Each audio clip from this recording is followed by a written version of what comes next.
हाँ, तो क्या बता रहे थे कि वो जो आपका ब्लड सर्कुलर सिस्टम जो है या सर्कुलेटरी सिस्टम जो है, ब्लड वेस्कुलर सिस्टम, वो ओपन होता है और क्लोज टाइप का होता है।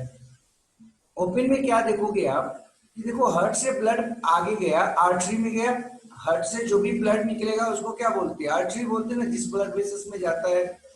अब उसमें जाने के बाद आगे जाकर वहां कैपिलरी नहीं बनाया, बल्कि क्या होता है, डायलेट कर जाता है, वो पूरा बड़ा सा एक डायलेट कर जाता है और वो आपका सैक बनाता है, जिसको हम लोग लैक्नी या साइनस कहते हैं। इसी में ब्लड जो है ना पूरा भर जाता है। अब ऑर्गन्स जो हैं इसके अंदर डूबे हुए होते, इमर्ज्ड होते हैं। हम्म तो ऑर्गन जो है ना वो ब्लड में सीधे डूबा हुआ है, टिश्यू जो है ना वो ब्लड में सीधे डूबा हुआ है, मतलब ब्लड उसके चारों तरफ भरा हुआ है। उसके बाद फिर से वेन से होकर हार्ट में चला जाता है। तो ओपन ब्लड वेस्कुलर सिस्टम में क्या होता है कि जो ब्लड होता है वो हार्ट से आर्टरी के द्वारा साइनस में जाता है या लैक्नी में जाता है। लैक्नी है क्या भाई? तो जो ब्लड वेसल्स होता है वो आपका जब डायलेट कर जाता है, वो आपका जब फैल जाता है, तो उसी को कहते हैं क्या बाबू? उसी को कहते हैं लैकुनी।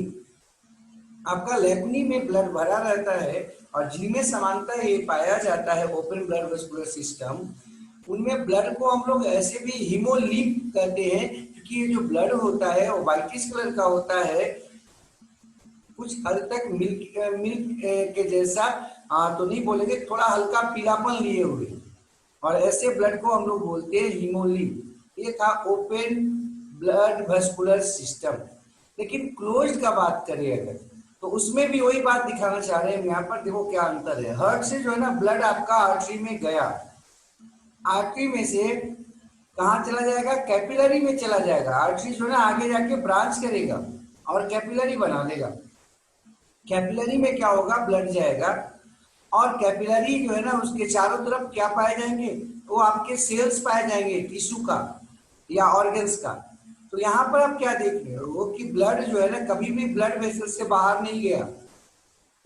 ऑर्गन जो है ना वो आपका कहाँ है? ऑर्गन या सेल जो है आपका टिश्यू का या ऑर्गन का जो सेल्स है वो सब कहाँ है? ब्लड वेसल से बाहर है, उसके दीवार से बाहर है।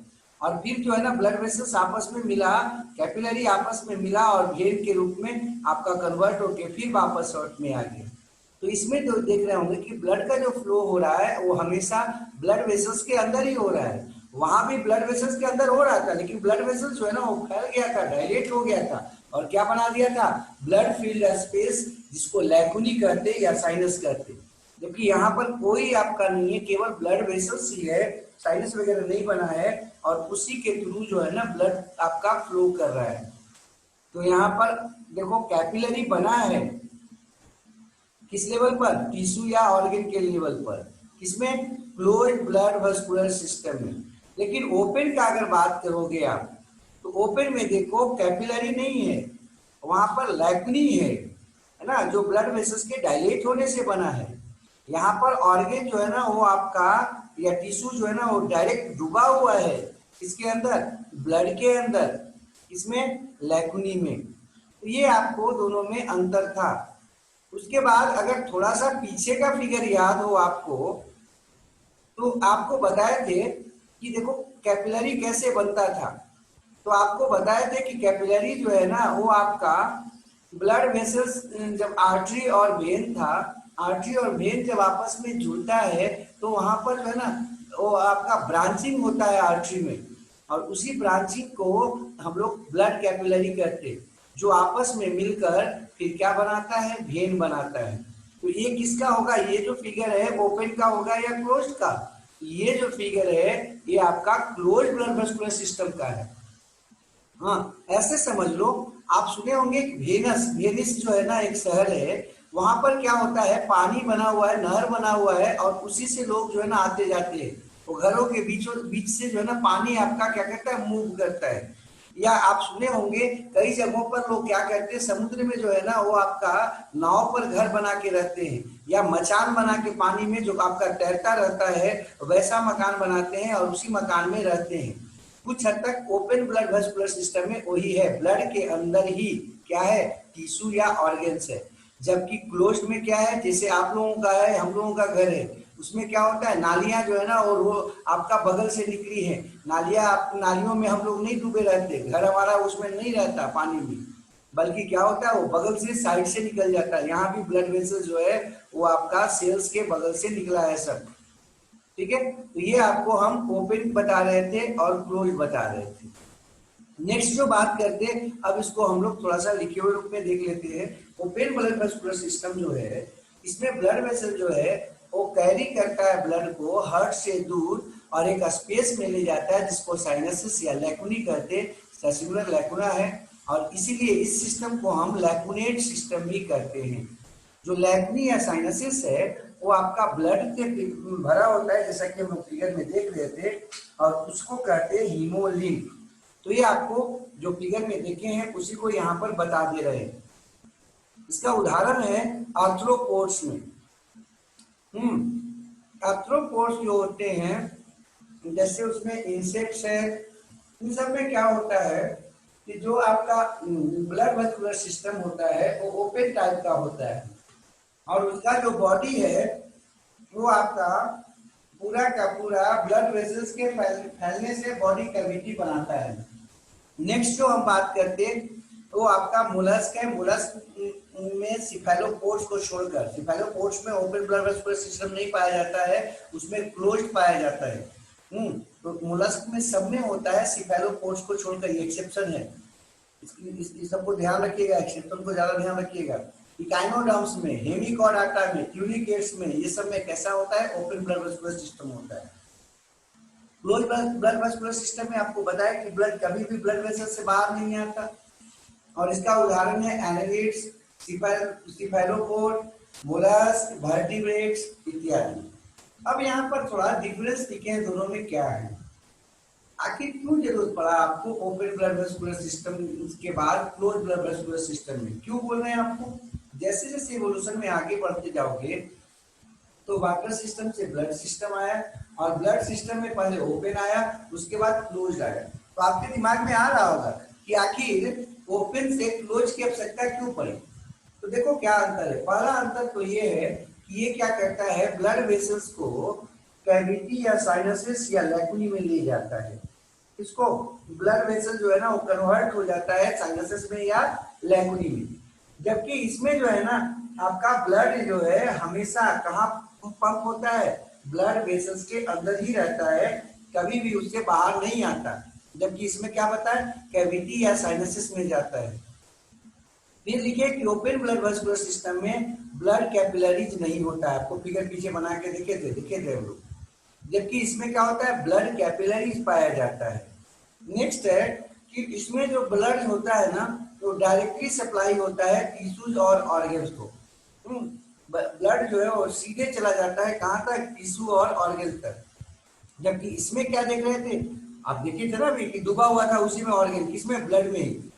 इसमें क्या देखते हैं कि टिश्यू या ऑर्गन जो है उसमें आपका क्या होता है, बगल से, उसके सेल्स के बगल से जो है ना ब्लड कैपिलरीज गुजरता है, जो उसको क्या करता है, ब्लड सप्लाई करता है। ब्लड से न्यूट्रिएंट्स और ऑक्सीजन सप्लाई करता है। डायरेक्ट ब्लड जो है उसके सेल्स तक या टिश्यू तक नहीं पहुंच पाता। नेक्स्ट है कि ये जो है ब्लड को लो प्रेशर पर आपका कंडक्ट करता है। क्यों भाई, तो ब्लड जो है ना नली से होकर जाकर एक बड़ा सा चैम्बर में चला जाता है, तो इसके कारण उसका जो वेलोसिटी होता है वो कम हो जाता है, प्रेशर जो होता है ना वो क्या हो जाता है, कम हो जाता है।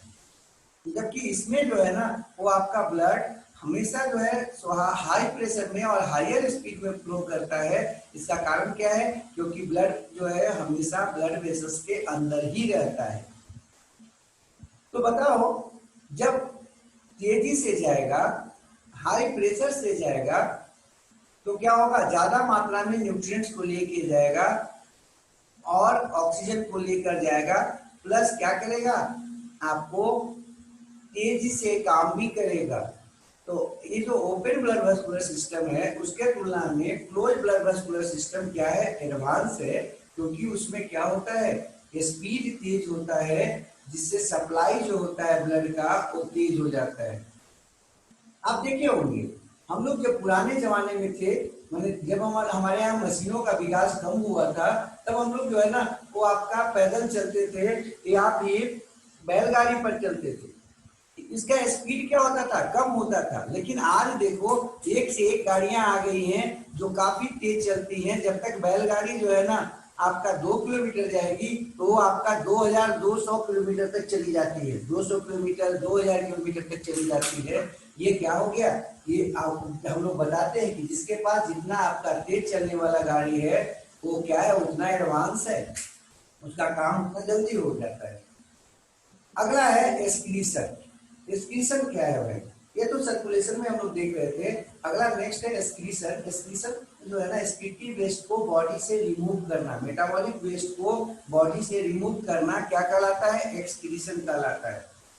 एक्सक्रीशन जो होता है इसमें एक्सक्रीटिव वेस्ट जो है ना वो सामान्यतः मेटाबॉलिक वेस्ट के रूप में बनता है, जैसे CO2, नाइट्रोजनस वेस्ट है, एक्सेस ऑफ वाटर है, पिगमेंट्स है, या इनऑर्गेनिक साल्ट्स, विटामिन, हार्मोन्स, ये सब के सब जो है आपका एक्सक्रीटिव वेस्ट के रूप में बाहर आते हैं।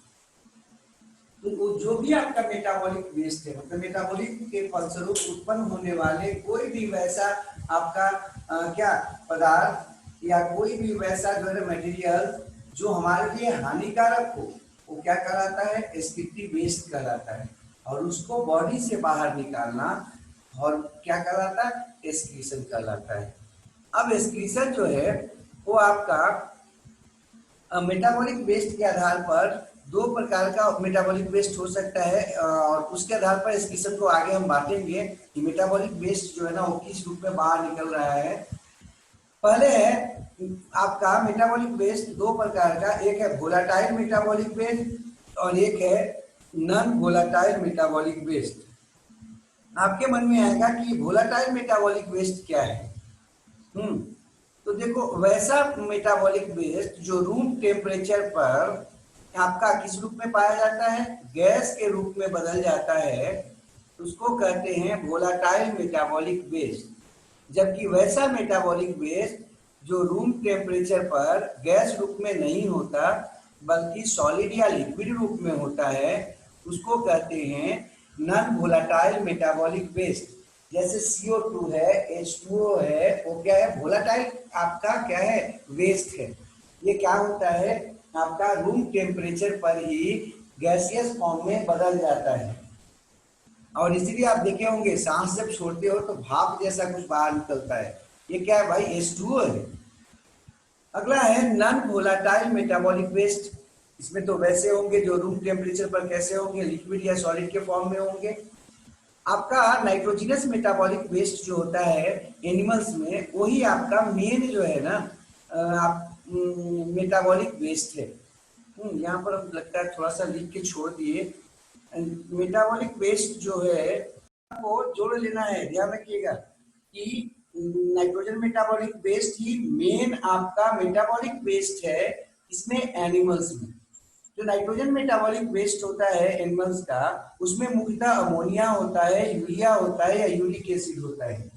ठीक है, मुख्य रूप से उसमें क्या होता है, अमोनिया, यूरिया या यूरिक एसिड होता है। जो मेन आपका सोर्स है मेटाबॉलिक वेस्ट का, नाइट्रोजनस मेटाबॉलिक वेस्ट का, वो आपका कौन होता है, प्रोटीन और न्यूक्लिक एसिड होता है। ये दोनों के ज्यादा होने के कारण ही एक्सक्रीटिव वेस्ट ज्यादा बनते हैं। इसलिए जो लोग मीट ज्यादा खाते हैं, मतलब एनिमल प्रोडक्ट्स ज्यादा खाते हैं, उनमें एक्सक्रीटिव वेस्ट ज्यादा निकलता है। ये ध्यान रखिएगा। क्यों भाई, क्योंकि आपके बॉडी में जो मेटाबॉलिक वेस्ट का मेन सोर्स है वो प्रोटीन और न्यूक्लिक एसिड है। और ये जो एनिमल होता है, एनिमल प्रोडक्ट में काफी मात्रा में प्रोटीन होता है और क्या होता है, न्यूक्लिक एसिड होता है।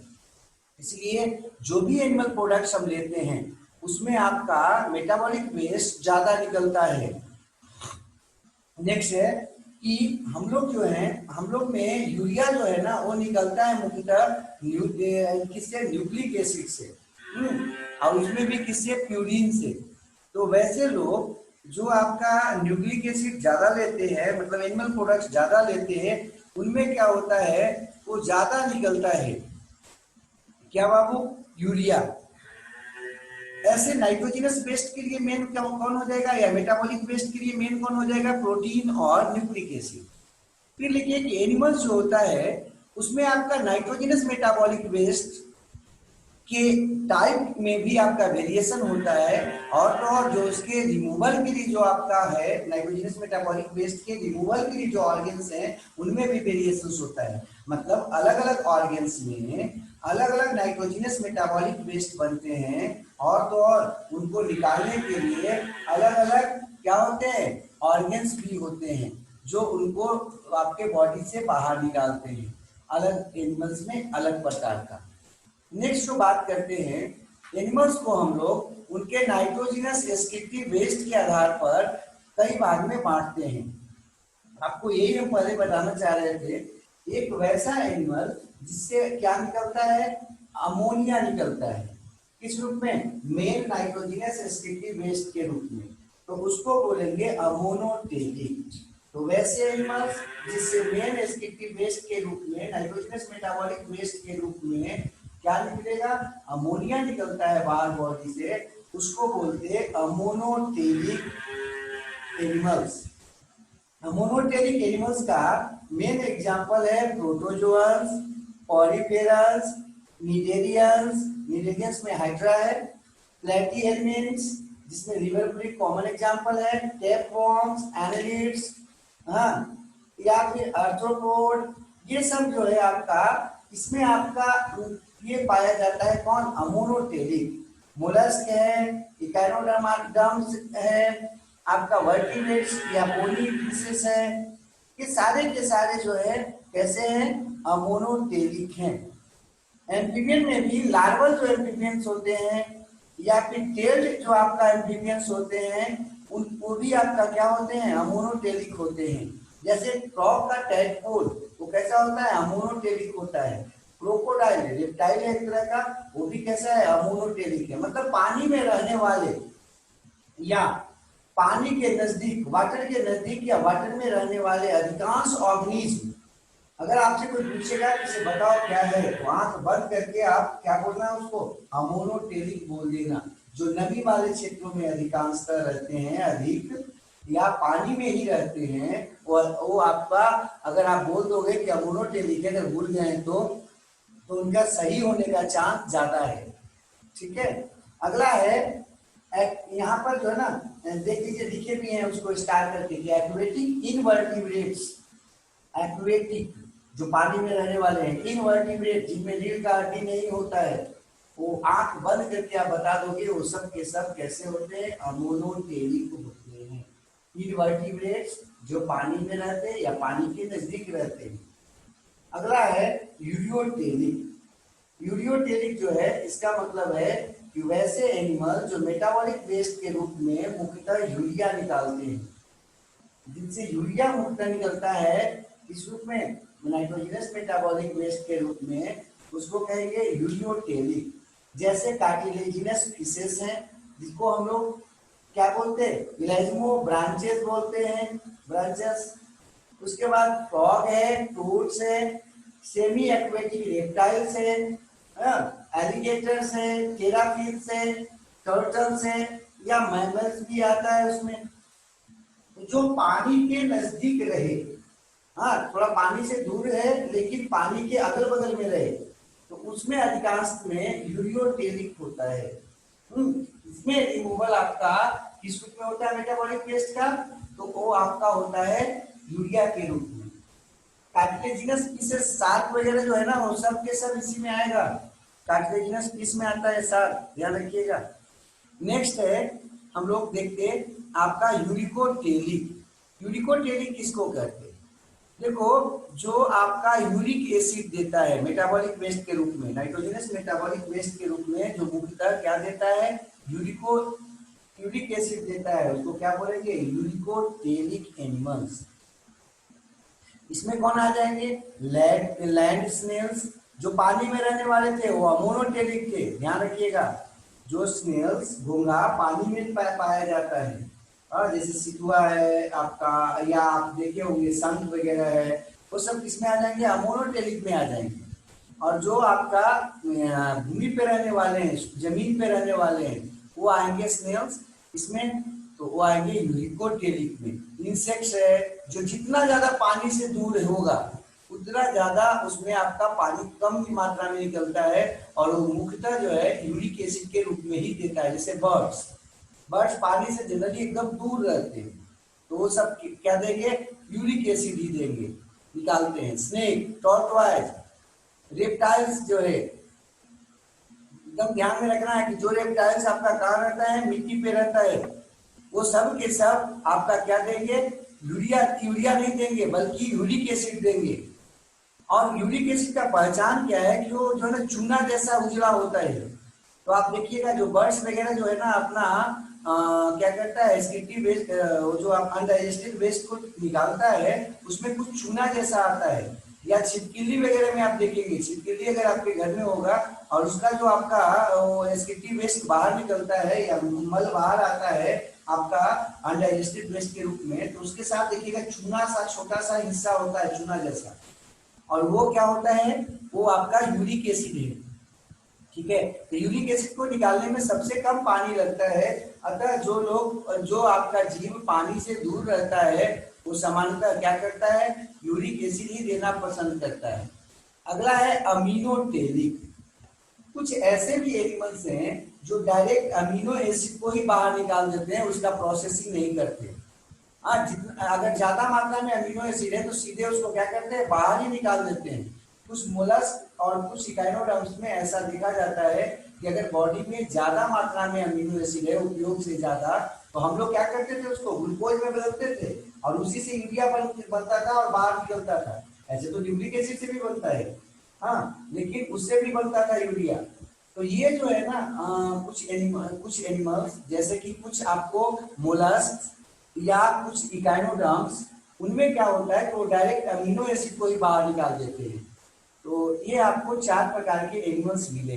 पहला था अमोनोटेरिक, दूसरा था यूरियोटेरिक जो यूरिया देता था, अमोनोटेरिक अमोनिया निकालता था बाहर, तीसरा है यूरिकोटेरिक जो यूरिक एसिड देता है, और चौथा है अमीनोटेरिक जो अमीनो एसिड को ही बाहर निकाल देता है स्टिकी वेस्ट के रूप में। यहाँ पर एक दो चीज ध्यान रखिएगा, पहले के खेत की तुलना में आज का जो खेती हो गया है उसमें क्या करना पड़ता है, ज्यादा नाइट्रोजन जो है ना प्रोडक्ट्स डालना पड़ता है, या खाद डालना पड़ता है, फर्टिलाइजर डालना पड़ता है।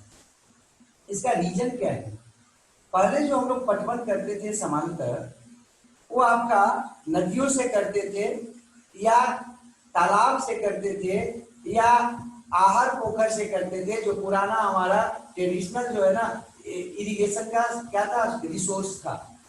अब जो नया जो इरिगेशन का रिसोर्स हम लोग बनाए हैं वो क्या हो गया है, वो आपका वो उस पानी से इरिगेशन करते हैं जो सॉइल के नीचे होता है, मतलब अंडरग्राउंड वाटर से मुक्तर करते हैं, मोटर लगाकर या ट्यूबवेल चलाकर।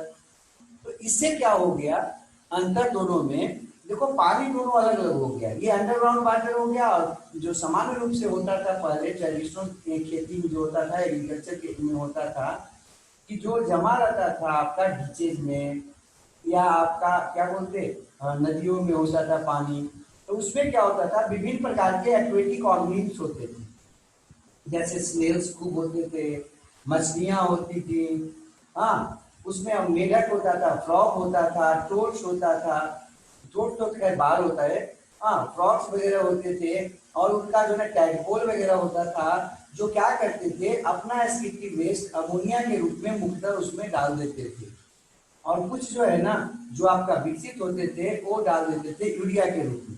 तो इससे फायदा क्या होता था कि जो हम पानी यूज करते थे खेती को करने के लिए, उसमें काफी मात्रा में अमोनिया होता था या काफी मात्रा में यूरिया होता था।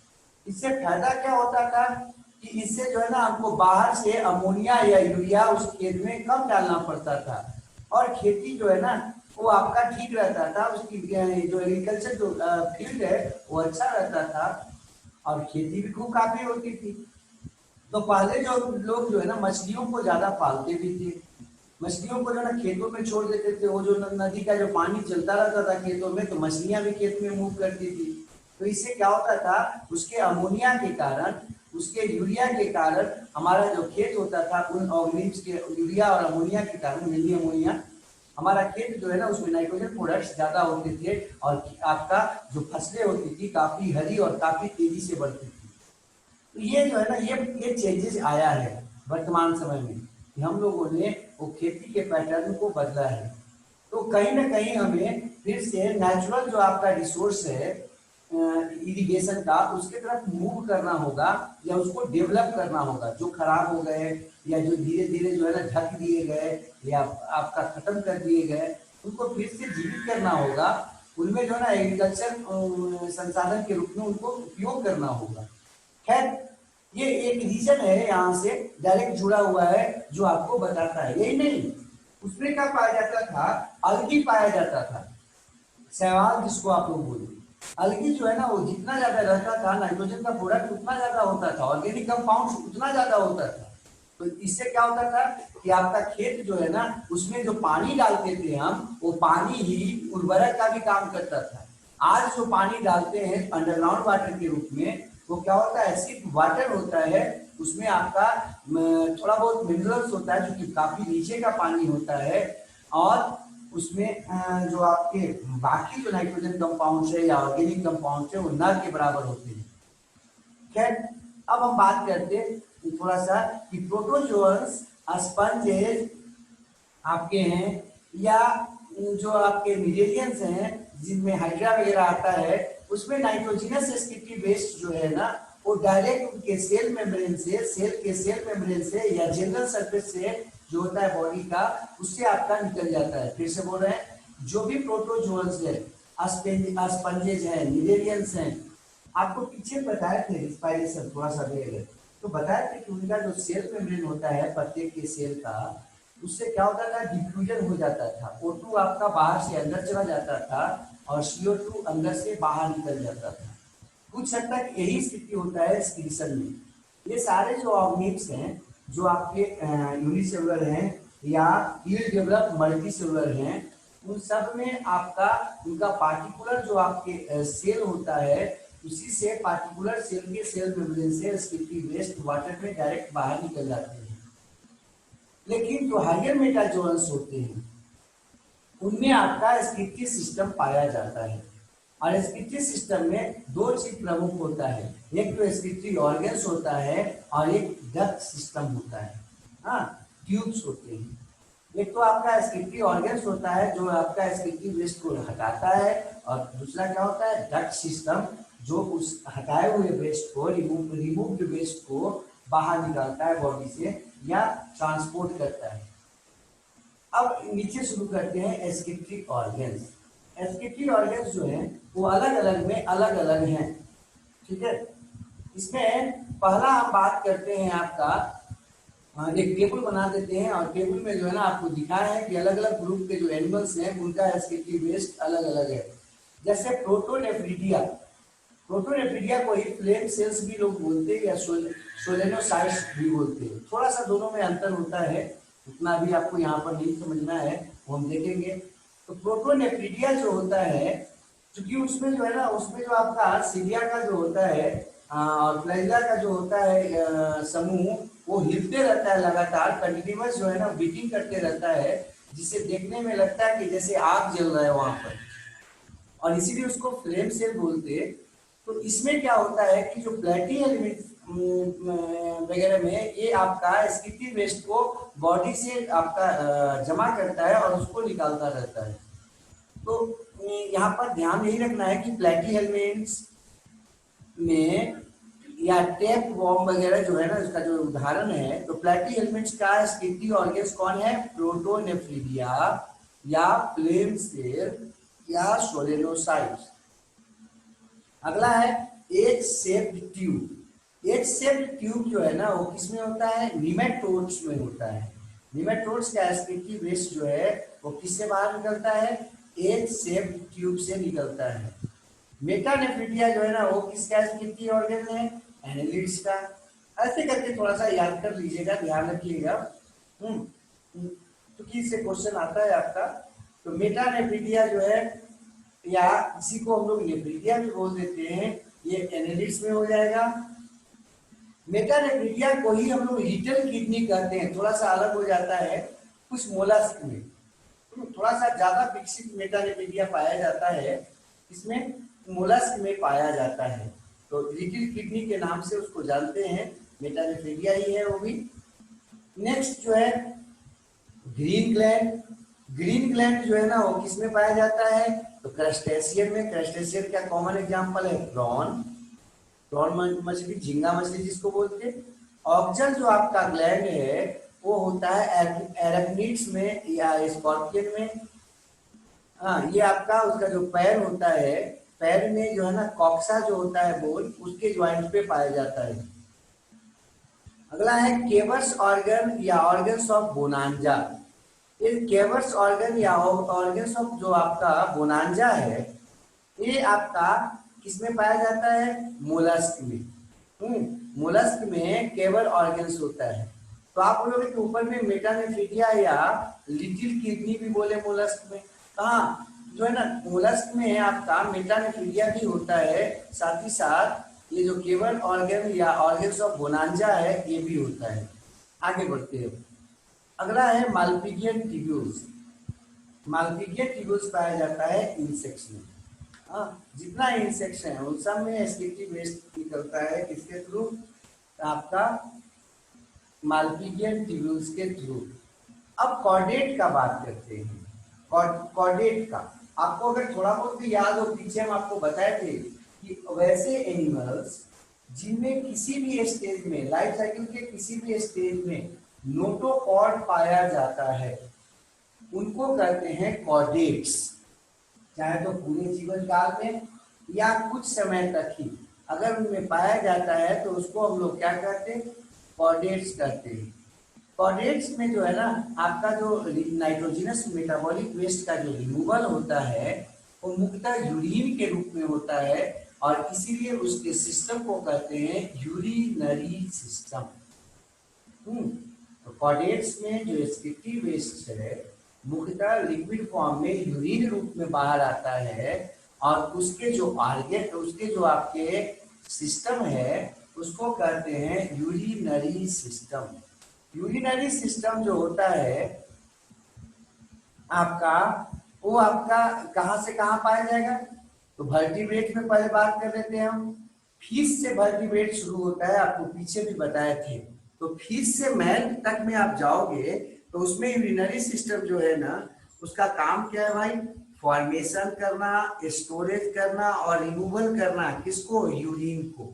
और उसमें निम्नलिखित तीन जो है ना आपके ऑर्गन्स या स्ट्रक्चर होते हैं, तीन प्रकार के ऑर्गन या स्ट्रक्चर्स होते हैं।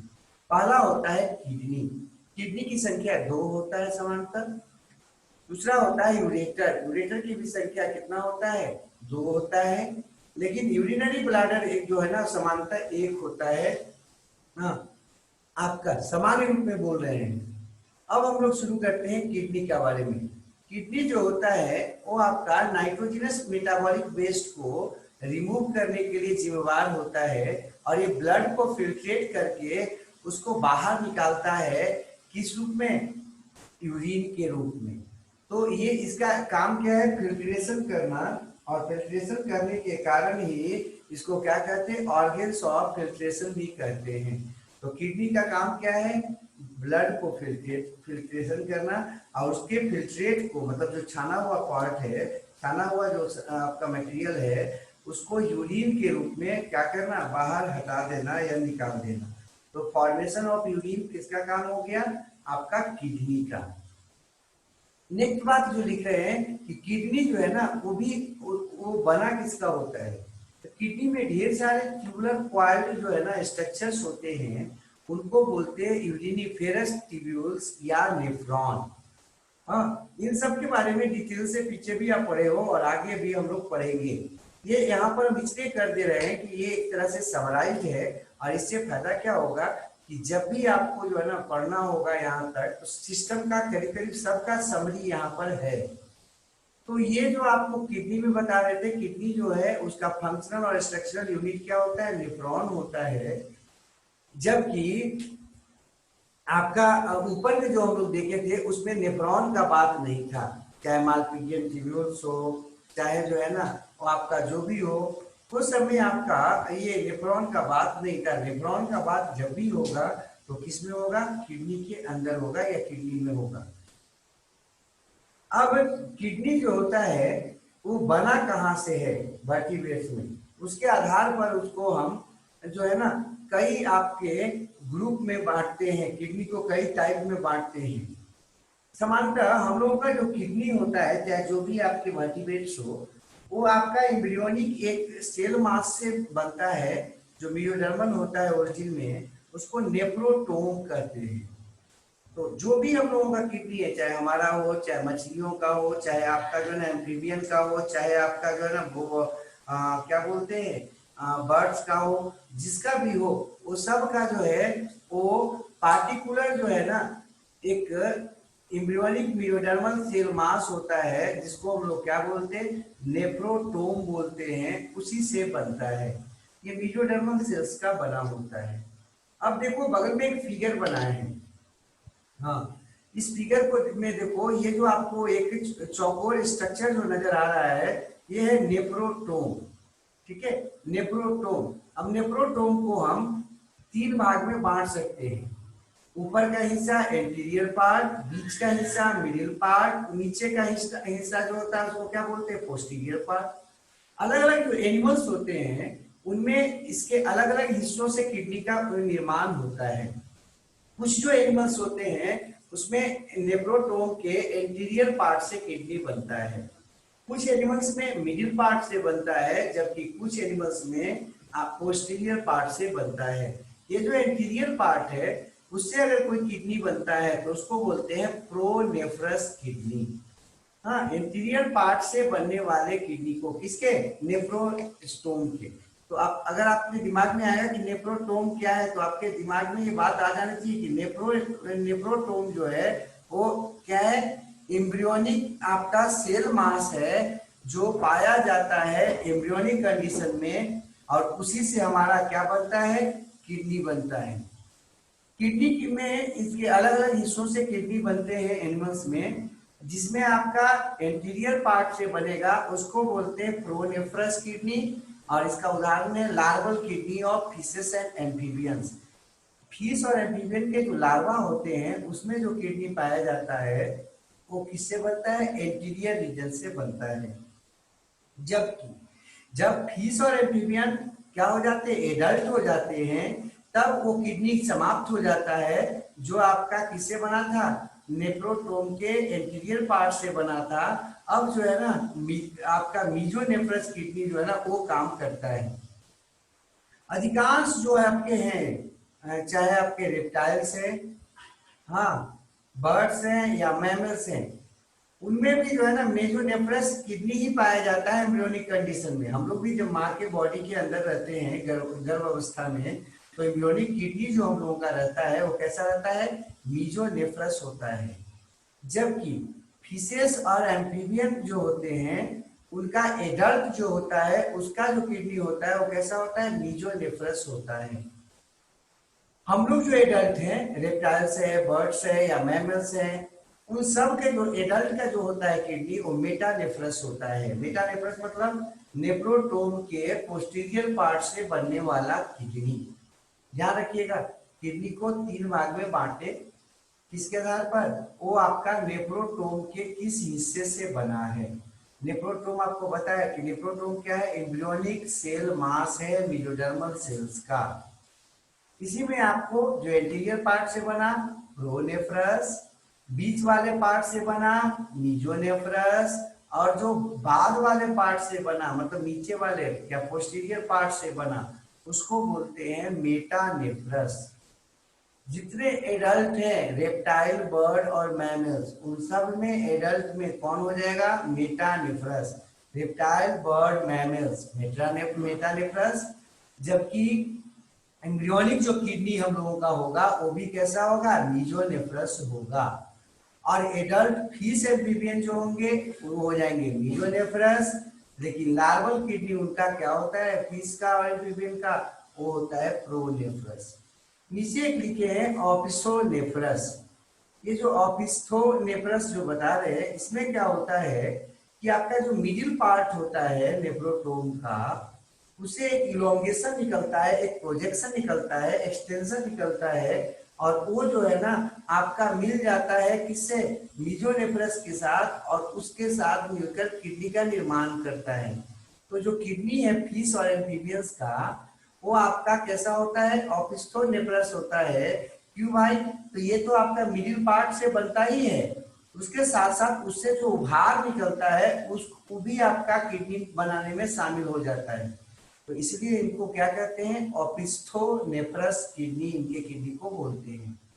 नेक्स्ट बात करते हैं हम, देखो आगे बढ़ते, इसमें हम आपको बता रहे थे कि आपका जो किडनी के बाद आपको पढ़ रहे थे, हम लोग क्या पढ़ रहे थे, यूरिनरी सिस्टम पढ़ रहे थे, जो यूरिन बना रहा था, यूरिन को स्टोर कर रहा था या यूरिन को बाहर निकाल रहा था।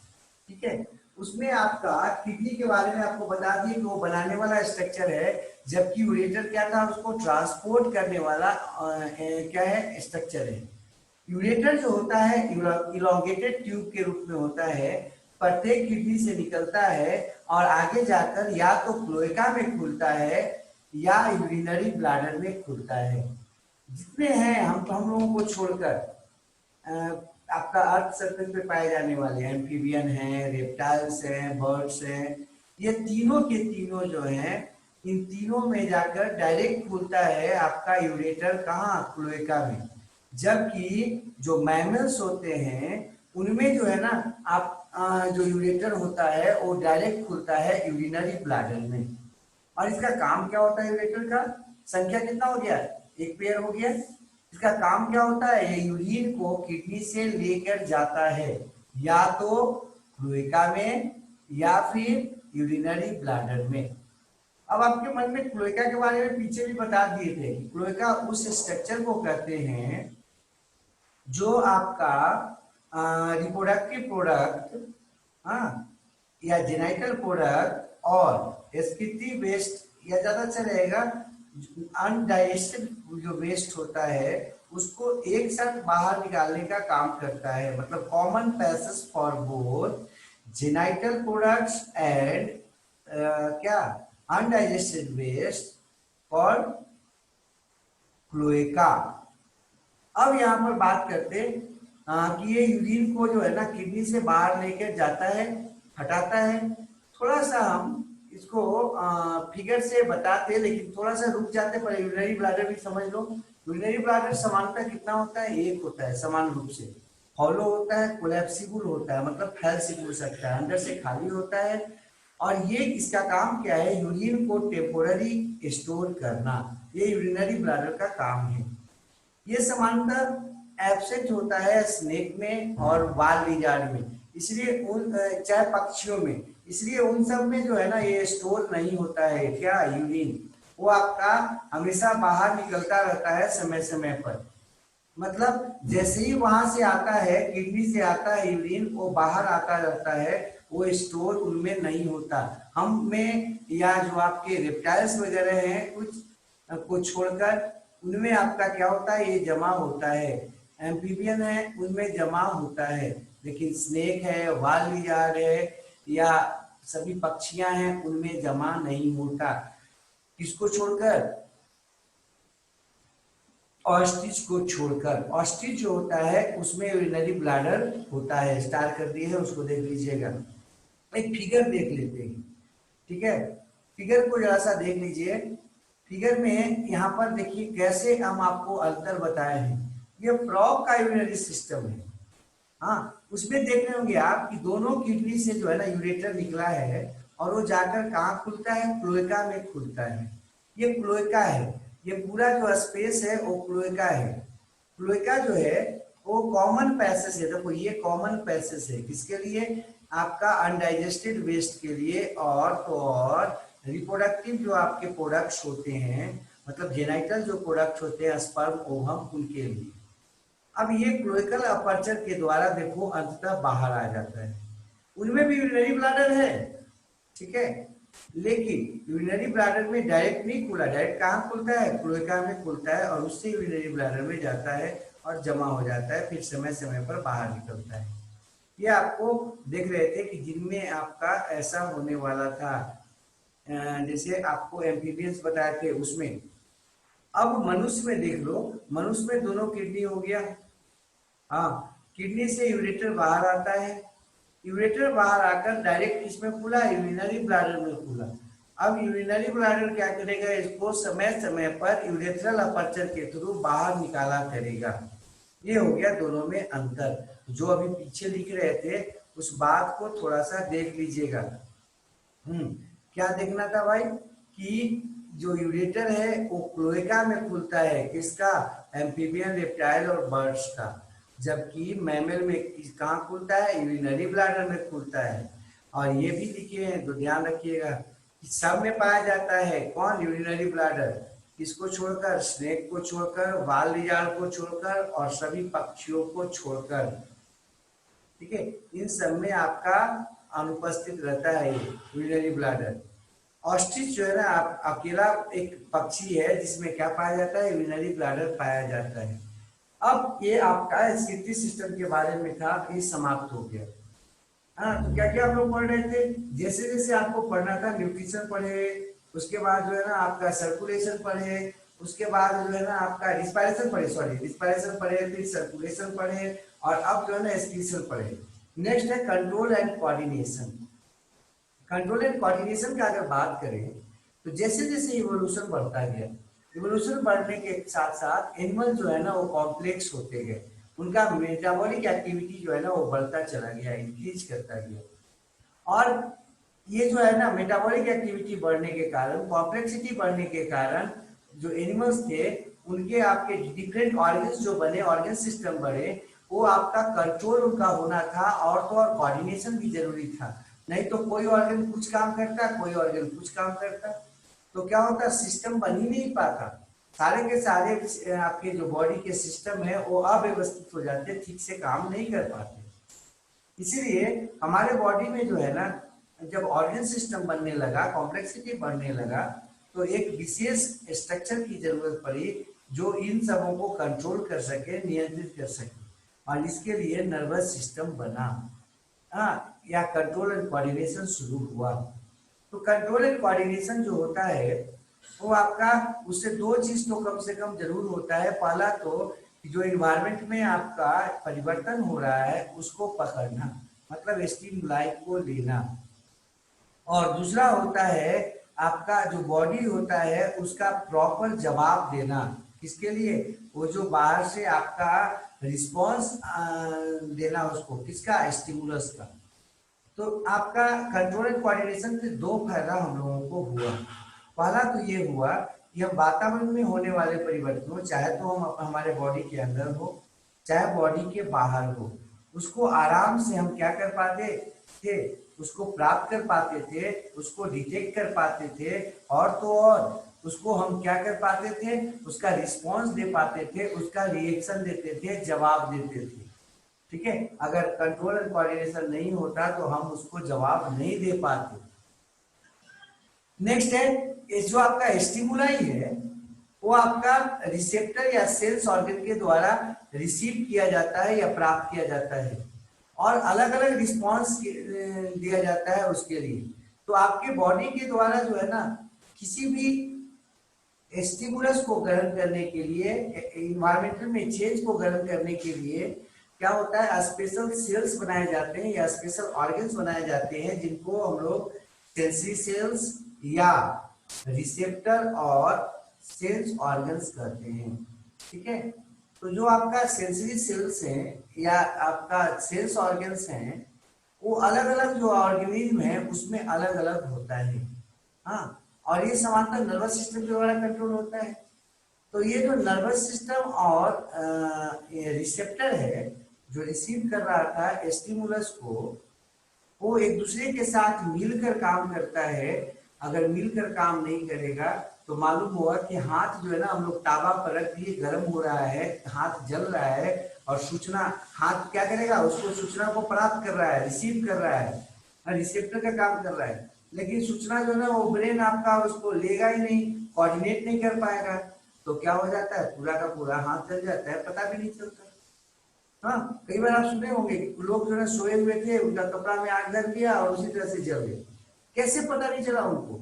इसका मतलब या तो स्टिमुलस वो नहीं ग्रहण कर पाए, या क्या हुआ होगा, ब्रेन जो है वो आपका मिलकर उसके साथ काम नहीं कर पाया, कोऑर्डिनेट नहीं कर पाया और वो आदमी जल गया। अगला हम लोग शुरू करते हैं कि जो है ना कुछ विशेष रिसेप्टर या सेंस ऑर्गन जो प्रमुख रूप में आपके बॉडी के अंदर या कुछ अलग अलग एनिमल्स के अंदर इसके लिए आवश्यक है, वो आपका स्टिमुलस को ग्रहण करने के लिए आवश्यक है। इसके लिए क्या किए हैं, एक टेबल बनाए हैं और टेबल में सबसे पहला में लिखे हैं नेम ऑफ द स्टिमुलस। कौन स्टिमुलस है वो इसको पहला में लिखे। दूसरा में लिखे हैं नेम ऑफ द रिसेप्टर, वो जो रिसेप्टर या सेंस ऑर्गन है जिससे ये क्या होता है, रिसीव होता है, उसको कहते हैं क्या, रिसेप्टर या सेंस ऑर्गन, उसका नाम। और तीसरा में लिखे हैं महत्वपूर्ण उदाहरण, इंपॉर्टेंट एग्जांपल्स। पहला है आपका, सबसे पहला जो स्टिमुलस है वो है टच स्टिमुलस, जो आपका क्या करता है, छूने से होता है। आप जानते होंगे टच स्टिमुलस का जो रिसेप्टर होता है उसको बोलते हैं मैकेनो रिसेप्टर या थीमो रिसेप्टर या टैंगो रिसेप्टर। तीनों के तीनों आपका टच के लिए ही जिम्मेवार हैं, या टच रिसेप्टर का ही नाम है। मैकेनो आपका रिसेप्टर, थीमो रिसेप्टर और तीसरा है टैंगो रिसेप्टर। अब देखो टच भी दो प्रकार के हो सकते हैं, एक लाइट टच और एक है डीप टच या डीप प्रेशर टच और क्या लाइट प्रेशर टच। तो ये जो आपका लाइट प्रेशर वाला होता है मतलब विदाउट प्रेशर, और डीप प्रेशर मतलब क्या हो गया, ये डीप टच क्या हो गया, डीप प्रेशर दबाव के साथ। अब इसके लिए जो है ना 4-5 उदाहरण है जिसको आराम से देखा जा सकता है।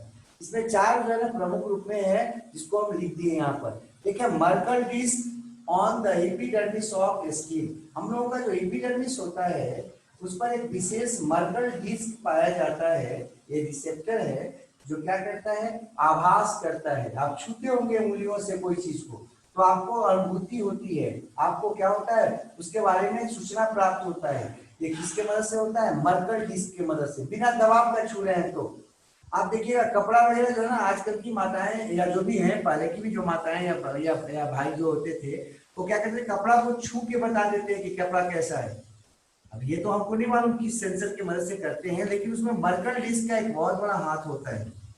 ठीक है, मर्कल डिस्क क्या होता है, केवल हल्का सा छूने से क्या होता है वो आवाज जो देता है वो मर्कल डिस्क की मदद से होता है। दूसरा है मिजनर कॉर्पस्कल्स, और ये जो होता है थोड़ा एपिडर्मिस के अंदर होता है। एपिडर्मिस में हो गया मैंने ऊपर वाला लेयर पर हो गया, ये आपका डर्मिस में होता है और मुख्यतः वैसे जगहों पर होता है आपके बॉडी में जहां पर फ्रिक्शन होता है, जैसे ओठ में, ठीक है, जैसे आपके उंगलियों के टिप पर। ये क्या होता है, ये आपको आराम से जो है ना वो बता देता है। ये आपका जो है बिना प्रेशर का ही जो है ना हमको डिटेक्ट करने में मदद करता है, लेकिन फ्रिक्शन वाले जगहों पर होता है, ये दिमाग में रखना है आपको। नेक्स्ट है डीप टच। डीप टच जो होता है वो प्रेशर के साथ होता है और इसका उदाहरण है कॉर्पस्कल्स ऑफ गोल्जी और मैजोनी। मैजोनी का या गोल्जी का जो कॉर्पस्कल्स है वो जो है ना आपका सबक्यूटेनियस लेयर में होता है, मतलब बिना दबाव का ये नहीं बता सकता है, इसको थोड़ा दबाव चाहिए तब ये बता पाता है। हाँ, और दूसरा है इसमें पक्सिनियंस कॉर्पस्कल्स जो आपका डर्मिस में पाया जाता है और सबक्यूटेनियस लेयर में पाया जाता है। ये आपको पहला हम बता रहे थे टच स्टिमुलस के लिए रिसेप्टर। अब जो है ना आपको इसमें हम अगला बताते, लेकिन